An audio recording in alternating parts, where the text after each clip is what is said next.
शिव पुराण कहती है मान लो, शंकर भगवान की कथा कहती है मान लो।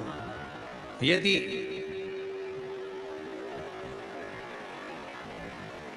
जिंदगी में अगर कोई तकलीफ बहुत बड़ी आकर खड़ी हो गई है जिसका कोई हल ही नहीं निकल रहा, एक बेलपत्री लीजिए, अपनी हाथ की उल्टे हाथ की हथेली पर रख लीजिए, सीधे हाथ की हथेली से बेलपत्री को दबा दीजिए। शिव जी के मंदिर में कुछ देर मौन होकर बैठ जाए, जैसे सनकादि ऋषि बैठे हैं। चारों की चारों भाई सनकादि ऋषि शिव जी के मंदिर में मौन होकर बैठे हैं। एक हाथ से उन्होंने अपने हृदय को भाव से समाहित किया।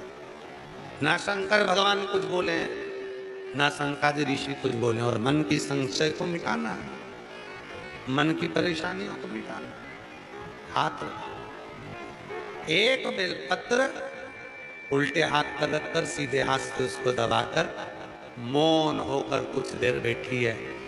अपने मन में जो समस्या है उसका स्मरण करिए और शिव जी से अपने मन की बात कहकर श्री शिवाय नमस्तुभ्यम कहकर, ओम नमः शिवाय कहकर उस बेलपत्र को अशोक सुंदरी वाली जगह पर समर्पित कर दिया। अशोक सुंदरी वाली जगह तो मालूम है ना आपको, समझिए,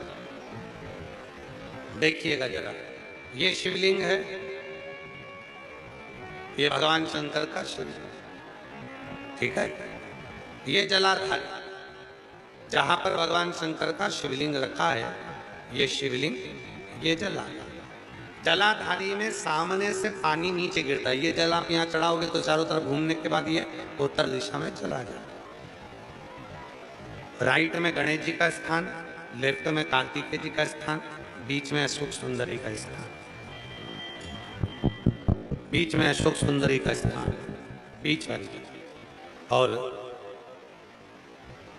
शिव जी को ये जो अपने मन का भाव कहकर मौन रहकर चुप रहकर आप जो बेलपत्र समर्पित कर रहे हैं उसकी डंडी उत्तर की ओर मुख की हो और बेलपत्री अशोक सुंदरी वाली जगह पर समर्पित कर दो।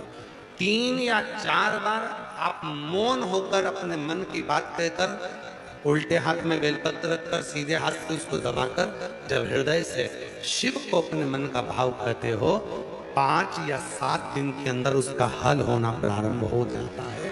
उसमें कहीं ना कहीं वो सुख का अनुभव देना प्रारंभ कर। मेरा भोलेनाथ आपको ना कभी दासी बनाना चाहता है, मेरा भोलेनाथ ना आपको कभी नौकर बनाना चाहता है, मेरा भोलेनाथ ना कभी आपको सेविका बनाना चाहता है। मेरा भोलेनाथ तो आपका हाथ पकड़कर इस संसार सागर से, भव सागर से उन्नति की ओर आगे बढ़ाना चाहता है। वो आपको डूबने नहीं देगा, वो आपको नष्ट नहीं होने देगा, वो आपको तकलीफ में नहीं आने देगा, वो आपको कष्ट की ओर नहीं जाने देगा। वो शिव तत्व है, वो शंकर, वो गणित, मेरा देवादिदेव महादेव, वो शिव तत्व है। सुयशा, मैं तुम्हें दासी नहीं बना सकता, सुयशा मैं तुम्हें सेविका नहीं बना सकता। तो सुयशा ने कहा फिर कोई सेवा मुझे दे दीजिए। शिव जी ने कहा सुयशा तुम नंदी से विवाह कर लो, और नंदी से विवाह कर कर तुम नंदी की धर्म पत्नी बन जाओगी। और नंदी की अगर धर्म पत्नी तुम बन गई तो जिस जगह पर नंदी मेरे मंदिर के बाहर बैठा रहेगा,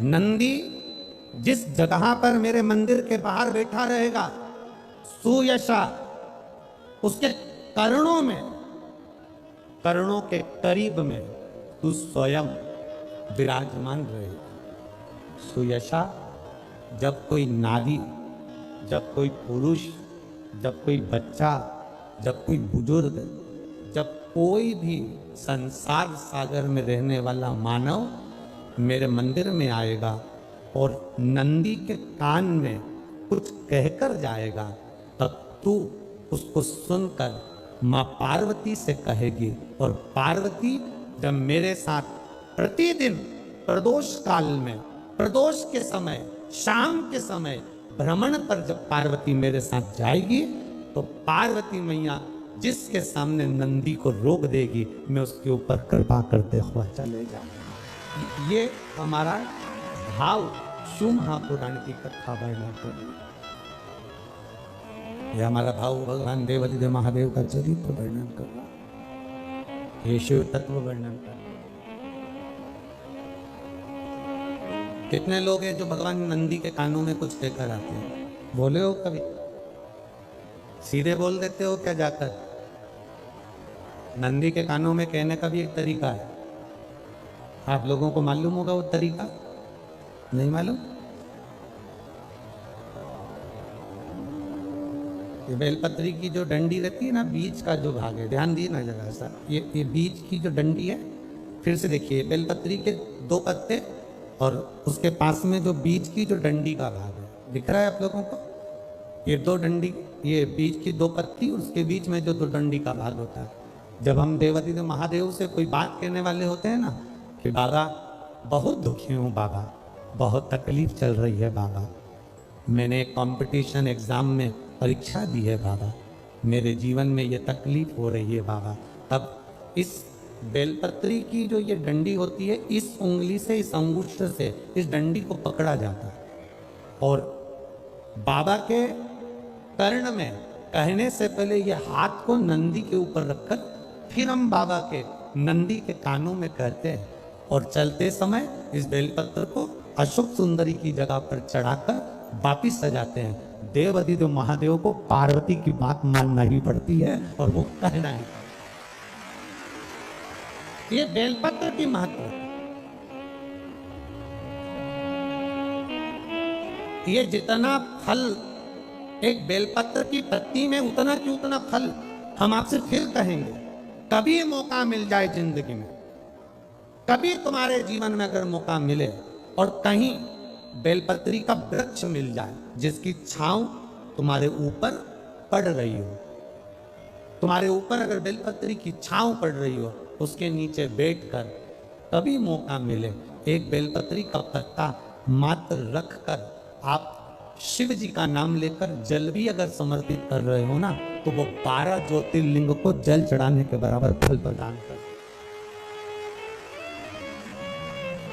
एक बेलपत्री का पत्ता, एक बेलपत्री का वृक्ष, एक बेलपत्री के वृक्ष की छांव हमारे जीवन को कृतार्थ कर देती है, धन्य कर देती है। ली जा रहे हो, नौकरी नहीं लग रही हो, सर्विस नहीं लग रही हो आपकी, आपने बहुत एग्जाम दे ली, बहुत परीक्षा के लिए आपने तैयारी कर ली है, बहुत प्रयास कर लिया, बहुत प्रयास, अथक प्रयास आपने कर लिया।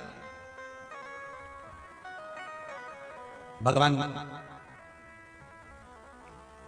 प्रदोष का अगर दिन हो और प्रदोष काल का समय हो और एग्जाम प्रदोष के बाद हो, या आपको तारीख मालूम पड़ जाए, उसके पहले अगर 15 दिन 20 दिन पहले भी प्रदोष पड़ रही हो, तो बेलपत्री समभागी बना। समभागी मतलब ये जो चिकना वाला पत्ता होता है ना बेलपत्री का, सीधा वाला भाग, और इस पत्ती का भी सीधा भाग होता है। ये दोनों जो बेलपत्री के चिकने भाग होते हैं महाराज, ये बेलपत्री का जो चिकना भाग है और ये चिकना भाग है, इन दोनों में लाल चंदन लगाकर बेलपत्री के भाग को जोड़ लो महाराज।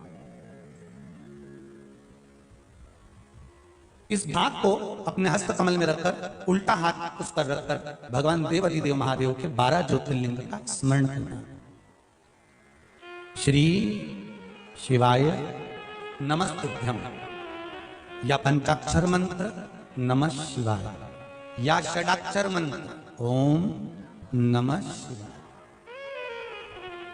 पंचाक्षर मंत्र हो, षडाक्षर मंत्र हो, श्री शिवाय नमस्तुभ्यम शिव महापुराण का मूल मंत्र हो, स्मरण कर कर उस मंत्र का अपनी कामना कहकर अशोक सुंदरी वाली जगह पर उसको छुआकर भगवान शंकर पर उसका स्पर्श कराकर उसको लाकर नंदी का एक चरण, ऊंचा भाग जहां चरण का हो, नंदी जब शिव जी के सामने होता है तो उसका एक पांव ऊंचा होता है, नंदी का जो पांव ऊंचा हो, उस मंदिर में जो भी, चाहे आगे पांव हो पीछे का पांव, जो पांव उस मंदिर में हो ऊंचा, उस चरण के पास अपनी कामना कर रख दीजिए। और थोड़ा सा मूंग, हरा मूंग थोड़ा सा, श्री गणेश जी महाराज का नाम लेकर किसी भी गौशाला में या नंदी गण जहां हो, आपके मोहल्ले में कोई नंदी हो जो घूमता हो रोड पर, कोई बेल हो, तो उसको वो मूंग खिला दीजिए। और उसके बाद थोड़ा सा हथेली लेकर थोड़ा सा खिलाकर आप अपने एग्जाम पर या कोई व्यापार चालू कर रहे हो या नौकरी करना चाह रहे हो, सर्विस करना, आप उसके लिए चले जाओ,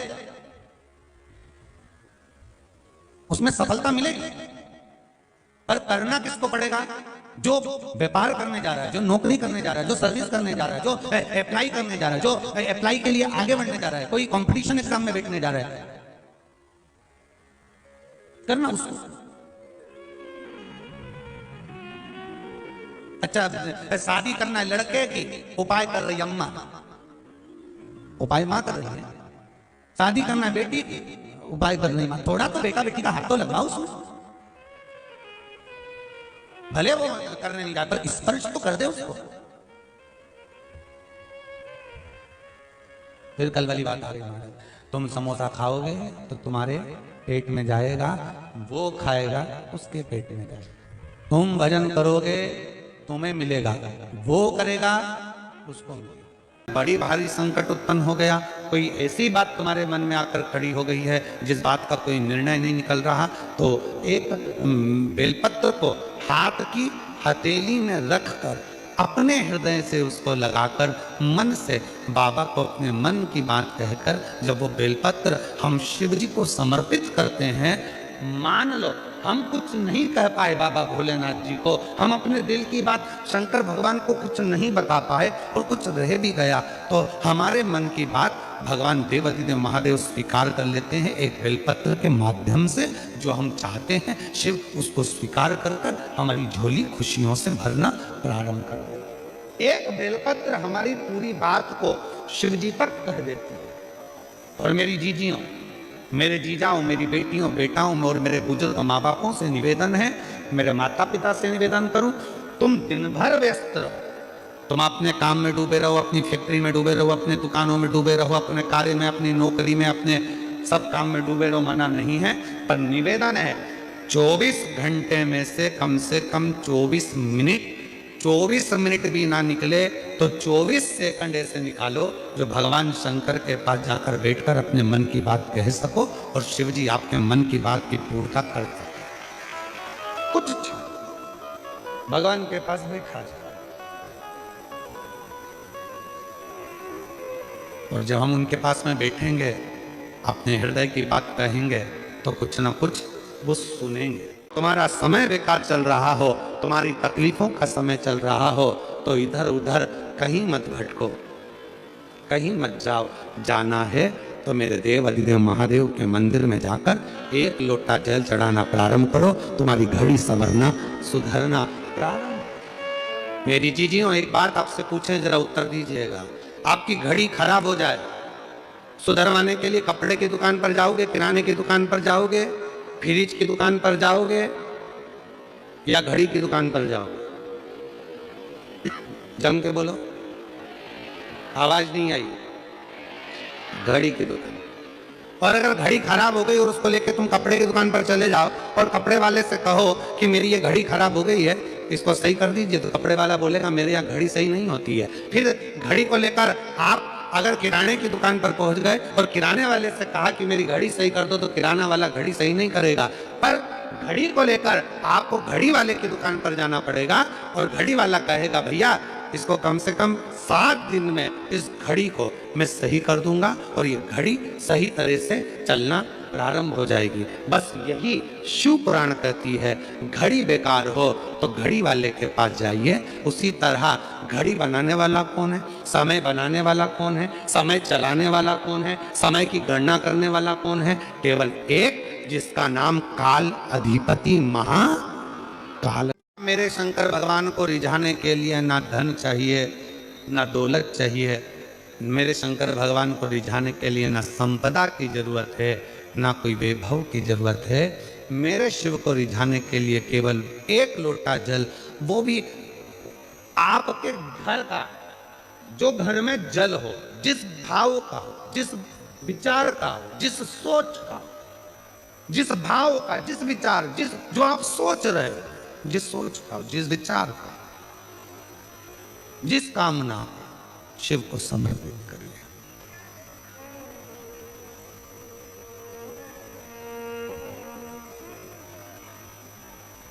क्यों नहीं सुनेगा बाबा? शंकर भगवान तुम्हारे धन और वैभव से कभी प्रसन्न नहीं हो सकते। शंकर भगवान तुम्हारी सत्ता से, शंकर भगवान तुम्हारी बहुत सारी गाड़ियों से या बंगले से भगवान शंकर प्रसन्न नहीं हो सकते। अगर भगवान शंकर को प्रसन्न करना है तो उसका केवल एक साधन है, भीतर से कपट को निकालकर, छल को निकालकर, हम अपने भीतर से कहीं काम आसक्ति को निकालकर तब शिव को प्रेम का एक लोटा जल समर्पित करिए। शिव उसको स्वीकार कर लेंगे और आपकी झोलियां खुशियों से भरना प्रारंभ कर देंगे। शंकर भगवान को पाने के लिए, शिव को प्राप्त करने के लिए तुम्हारे विश्वास की जरूरत है और विश्वास को पाने के लिए तुम्हारे भाव की जरूरत है।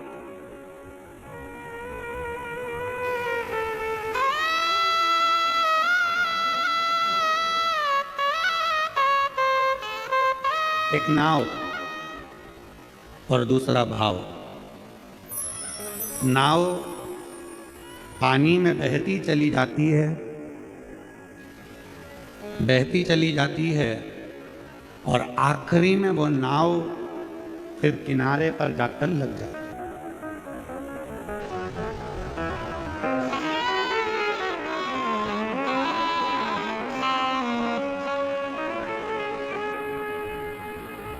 पहले नंबर पर है नाव, पानी में बहती चली जा रही है, बहती चली जा रही है और आखिरी में जाकर वो किनारे पर लग जाती है। उसी तरह नाव पानी में बहते बहते मंजिल तक पहुंच जाती है और संसार का मनुष्य शिव की भक्ति के भाव में बहता बहता शंकर की शरणागति तक पहुंच जाता है। जब अपना कोई पैसा अटक जाता है, कोई कार्य अटक जाता है, कोई फाइल अटक जाती है, कोई काम नहीं होता, तो 5 जगह पर जल चढ़ाना प्रारंभ कर देते। पहला, ये शिवलिंग जलाधारी, बीच में अशोक सुंदरी का स्थान, 5 जगह पर हम जल चढ़ाना प्रारंभ कर देते जब कोई काम अटकता। पहला गणेश जी के स्थान, दूसरा षडानंद कार्तिकेय का स्थान, तीसरे नंबर पर अशोक सुंदरी का स्थान, चौथे नंबर पर जलाधारी के चारों तरफ और 5वां शिवलिंग का स्थान। जब हम यहाँ से जल चढ़ाना चालू करते हैं, फिर जल को यहाँ चढ़ाते हैं, फिर मध्य चढ़ाते हैं, फिर जलाधारी पर चढ़ाते हैं, उसके बाद शिवलिंग पर हम जल चढ़ाते हैं और धीरे धीरे जल चढ़ाकर अपनी जब कामना करते हैं, कितना भी कहीं पर भी पैसा अगर अटका होता है, 3-4 महीना अगर लगातार रोज जल चढ़ा है तो बाबा रास्ता खोज ही देता है, वो आता ही। चाहे कोई कंपनी में अटक गया, कोई कहीं अटक गया, या कोई फाइल अटक गई, या कोई कार्य अटक गया, तो बाबा सुनता है, निकालता जाता। बस आपका विश्वास दृढ़ होना चाहिए, आपका भरोसा दृढ़।